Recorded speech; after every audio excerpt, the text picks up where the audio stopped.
Embedded System adalah sistem komputer yang bertujuan khusus dengan seluruh bagian yang dimasukkan menjadi satu dalam perangkat tersebut. Kamera digital. Fungsi kamera digital adalah sebagai alat membuat gambar dari objek. Selanjutnya dibiaskan melewati lensa pada sensor CCD. Cara kerja kamera digital digunakan untuk merekam sebuah film dan gambar. Gambar diproses dalam bentuk sinyal video.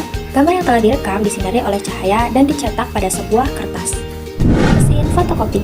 Fungsinya untuk menyalin dokumen dan gambar visual ke dalam kertas atau film plastik dengan proses yang cepat. Cara kerjanya, yang pertama, charging. Drum silinder yang akan terselimuti dengan material fotokonduktif yaitu semikonduktor yang menjadi konduktif ketika ditemukan dengan cahaya. Yang kedua, exposure. Lampu terang yang mengiluminasi dokumen asli. Yang ketiga, developing. Kertas yang menempel pada plastik yang teraliri listrik statis. Dan yang keempat, transfer. Sebagai hasil toner pada permukaan drum akan berpindah dari drum ke bagian kertas yang lebih besar.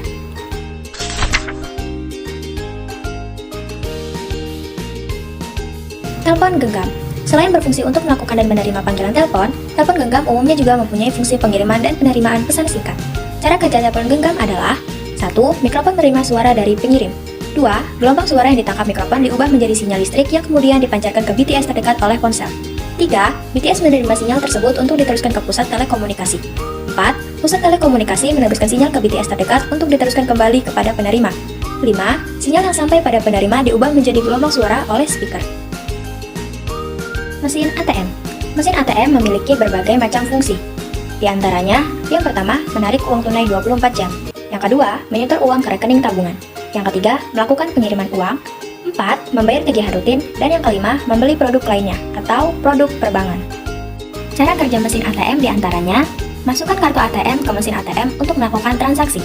Setelah kartu ATM masuk ke mesin ATM, selanjutnya, magnetic card reader yang ada pada mesin akan membaca kartu Anda. Sedikit informasi mengenai magnetic card reader, berperan sebagai pembaca dan penerima data kartu, di mana setelah itu data akan dikirimkan ke sistem komputerisasi bank. Saat mesin berhasil membaca data dalam kartu ATM Anda, maka mesin akan menerima nomor PIN atau Personal Identification Number. PIN ini tidak terdapat di dalam kartu ATM, melainkan Anda harus memasukkannya sendiri. Jadi, jangan sampai lupa nomor PIN Anda. Kemudian, setelah Anda memasukkan PIN, maka data PIN tersebut akan diacak dengan rumus tertentu dan dikirim ke sistem komputerisasi di bank yang bersangkutan.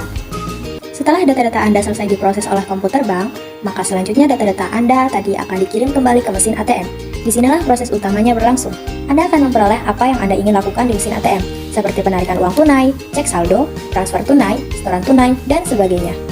Setiap transaksi yang terjadi, informasinya akan diterima oleh komputer, kemudian dikirimkan ke pusat data melalui sarana telekomunikasi bisa line telepon, visat maupun radio. ATM ini dapat dimonitor statusnya dari pusat data sehingga dapat diketahui apakah ATM ini sedang mati atau uangnya sudah habis.